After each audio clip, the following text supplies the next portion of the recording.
प्रभू येशू ख्रिस्त मरणातून उठलेला आणि खचित खचित तो उठलेला आहे. पुनरुत्थानामुळे मला खात्री आहे. ही खात्री काय आहे आम्हाला? फक्त मला नाही, प्रत्येक जण जो त्याच्यावर विश्वास ठेवितो त्याला काही गोष्टींची निश्चित खात्री त्याच्या पुनरुत्थानामुळे आम्हाला मिळालेली आहे. तर आजच्या या विषयामध्ये आपण बघणार आहोत की आम्हाला कोणती खात्री प्राप्त झालेली आहे.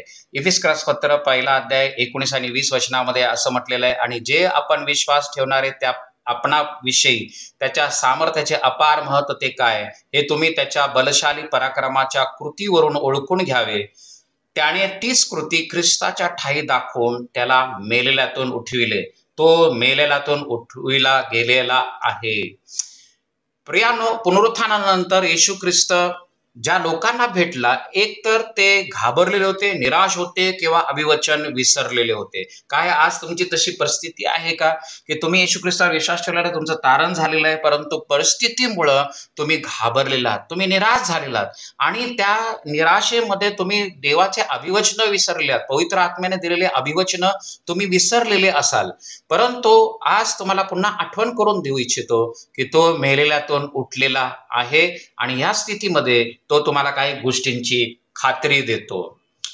तो त्या प्रत्येकाला भेटला, लक्षात घ्या. त्यानंतर तो स्वर्गात देवाच्या उजवीकडे राजसिंहावर जाऊन बसलेला आहे. प्रत्येकाला तो भेटला, प्रत्येकाला भेटून त्यांनी दर्शन देऊन त्यांना उत्तेजित केलं, त्यांना संजीवित केलं असं आपण म्हणू शकतो, किंवा आपण असंही म्हणू शकतो की त्यांना पुन्हा एकदा पुनरुत्थित केलेलं आहे.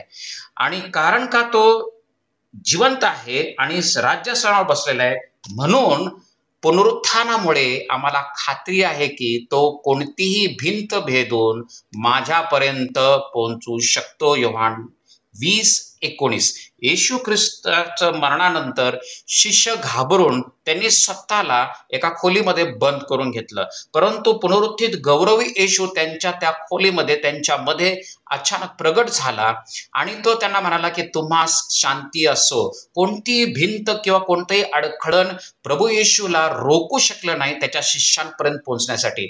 तोच प्रभू, आमचा जो प्रभू आहे, तो आज देखील जिवंत आहे आणि तो तुमच्या कोणत्याही परिस्थितीमध्ये तुम्ही जरी असाल, तुम्हाला वाटत असेल की ही परिस्थिती अशी आहे की ना तुम्ही प्रभूपर्यंत पोहोचू शकाल ना प्रभू तुमच्यापर्यंत पोहोचू शकाल, परंतु कारण का तो मरणातून उठलेला आहे, तो जिवंत प्रभू आहे, म्हणून त्या स्थितीमध्ये निश्चित प्रकारे तुमच्यापर्यंत पोहोचेल आणि कोणतीही भिंत, कोणतेही बंद दार, कोणतीही परिस्थिती, अडखळण ते त्याला रोखू शकणार नाही.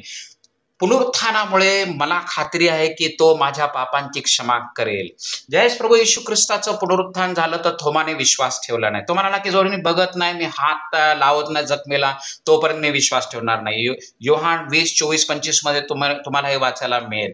आणि त्या स्थितीमध्ये येशू ख्रिस्ताने त्याला दर्शन दिलं, त्याचा अविश्वास दूर केला आणि थोमाला क्षमा केली.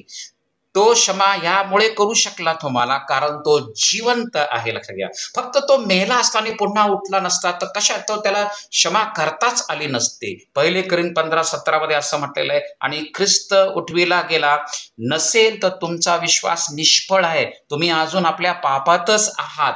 तर म्हणून प्रियानो, आम्ही हे लक्षात घेतलं पाहिजे की येशू ख्रिस्ताचं मरणातून उठणं, पुनरुत्थान हे ख्रिस्ती विश्वासाचा मूलभूत पाया आहे. जर तो मरणातून उठलेला नाही तर ख्रिस्ती विश्वास निरर्थक आहे, तो काही उपयोगाचा नाही. पण आम्हाला माहिती आहे, आमचा विश्वास आहे की तो जिवंत आहे, तो मेलेला नाही आहे, तो पुनरुत्थित आहे, म्हणून आमच्या पापांची क्षमा होऊ शकते. पुनरुत्थानामुळे मला खात्री आहे की सर्व परिस्थितीवर त्याचं नियंत्रण आहे.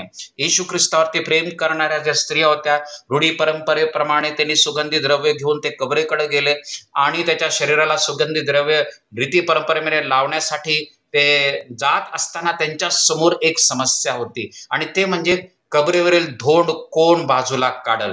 आणि तिथं गेल्यानंतर कबर रिकामी पाहिल्यानंतर तर ते अधिकच निराश झाले आणि ते रडू लागले आणि म्हणू लागले की प्रभूचं शरीर कोणीतरी दुसरीकडे नेलेलं आहे. ते आपल्या नैराश्यामध्ये पूर्णपणे विसरून गेले की देव त्यांच्याशी काय बोललेलं होतं, प्रभूने त्यांना काय अभिवचन दिलेलं होतं.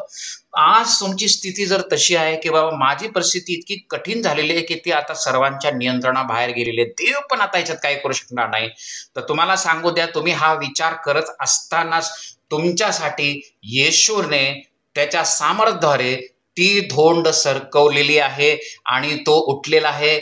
कबर रिकामी आहे. तुमच्या परिस्थितीवरची धोंड त्यांनी कधीच काढलेली आहे. म्हणून निराशेतून बाहेर या, कारण तो जिवंत आहे. म्हणून त्याच्या सर्व परिस्थितीवर त्याचं नियंत्रण आहे. तो राज्यासनावर बसून तो राज्य करत आहे. पुनरुत्थानामुळे मला खात्री आहे की तो माझ्यासाठी परत येणार आहे. प्रेषित 1:9-11. ज्यावेळेस येशू ख्रिस्ताचं स्वर्गारोहण झालं आणि शिष्य बघत होते, त्यांना देवदूत दिसला आणि तो देवदूत त्यांना म्हणाला, तुम्ही त्याला जसे आकाशात जाताना पाहिले तसेच तो येईल, तसेच येईल तो परत. तर प्रियांनो, येशू ख्रिस्त परत येणार आहे, परंतु त्यासाठी तो तो पुनरुत्थित होणं गरजेचं. फक्त मेला नाही 2000 वर्षापूर्वी, तो पुन्हा उठला आणि पुन्हा उठल्यामुळे मला आता खात्री आहे की तो माझ्यासाठी आणि मला घेऊन जाण्यासाठी तो निश्चितच परत येणार आहे. येशूने स्वतः अभिवचन दिलेलं आहे, आणि मी जाऊन तुमच्यासाठी जागा तयार केली म्हणजे पुन्हा येऊन तुम्हाला जवळ घेईन, यासाठी की जेथे मी आहे तेथे तुम्हीही असावे. प्रियानो, काय आपण तयार आहोत का? आमचा प्रभू येशू ख्रिस्त उठलेला आहे आणि निश्चितच आम्ही त्याचा उत्सव केला पाहिजे, त्याच्या पुनरुत्थानाचा. परंतु त्याच वेळेस आम्ही विसरलं नाही पाहिजे, ते कोणत्याही क्षणी तो आम्हाला घेऊन जाण्यासाठी येणार आहे आणि आम्ही त्यासाठी तयार असलं पाहिजे. प्रियानो, प्रभूला धन्यवाद असो त्याच्या पुनरुत्थानाविषयी आणि त्याच्या परत येणाऱ्या अभिवचनाविषयी. आणि ह्या ठिकाणी मी तुम्हाला इथेच सोडत आहे, ह्याच विचारांमध्ये, की प्रभूच्या येण्यासाठी तयार व्हा. पुनरुत्थानाचं सामर्थ्य तुमच्यातून कार्यरत होईल. आमेन अँड आमेन.